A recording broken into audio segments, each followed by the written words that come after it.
Yang paling bahaya itu Anda belajar Quran dengan sunnah, tapi Anda melanggar ketentuan Quran dan sunnah. Pertanyaan saya, yang Anda pelajari apa? Apa?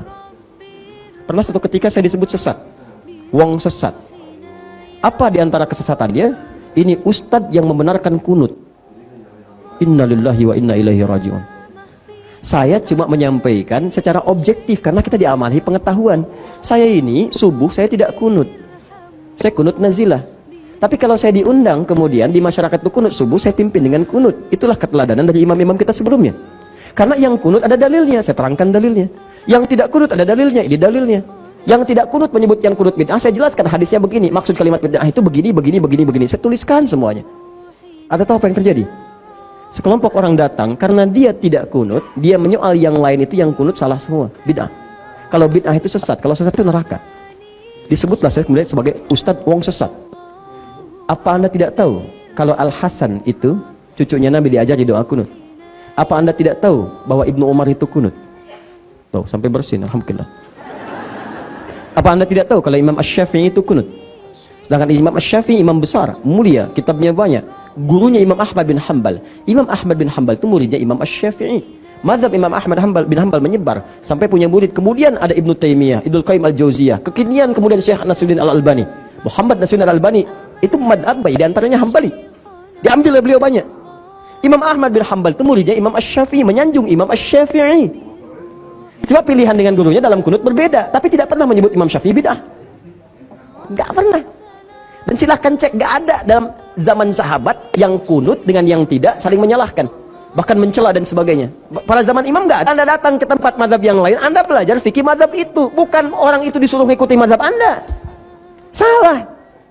Saya di Indonesia nggak ada mazhab di sini. Maksudnya banyak nih, ada yang Syafi'i, ada yang Hambali, ada yang macam-macam. Kita pelajari. Saya diundang ke Malaysia, di sana mazhab Syafi'i. Maka saya belajar mazhab Syafi'i. Bukan orang Malaysia saya suruh belajar mazhab saya. Bukan seperti itu caranya.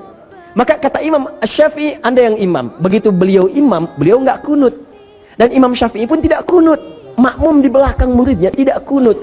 Dan yang paling hebat, setelah Imam Ahmad salam, Imam Syafi'i tidak sujud sahwi. Tuh. Jadi nggak pernah, jadi Anda pun yang biasa kunut, biasa aja kalau Anda jadi ada makmum, imamnya nggak kunut, Anda nggak usah marah.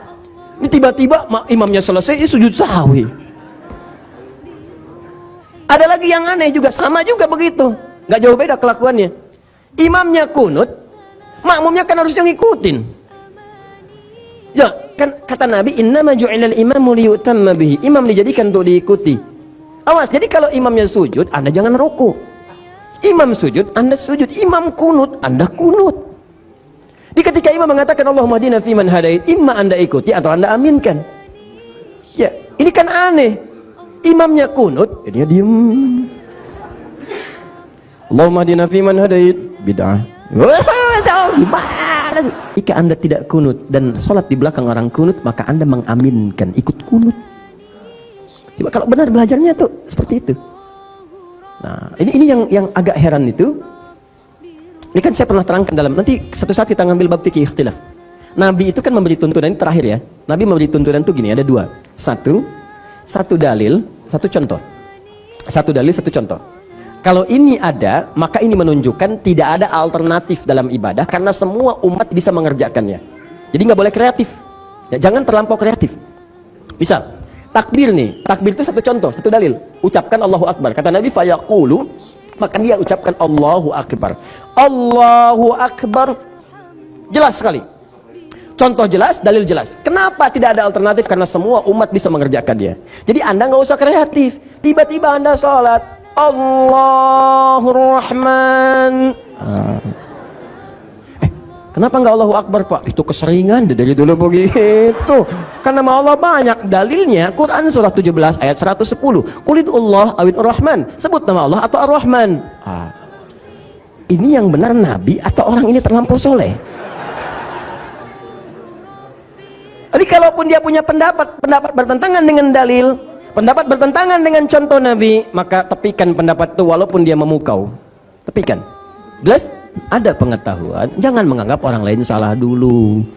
Boleh jadi dia punya ilmu di atas Anda, atau ada pengetahuan yang belum Anda pelajari, diskusikan dulu. Kalau sudah ketemu di situ Anda unggul, jangan bangga. Karena membanggakan pada yang tidak punya, itu terlampau ketinggian. Awas, orang sombong itu nestapa. Dia memandang orang lain kecil, seperti orang naik ke Monas sendirian. Dia anggap 10 juta orang di bawah kecil semua. Dia nggak sadar 10 juta di bawah anggap dia kecil juga di atas. Dan dia cuma satu orang. Paham?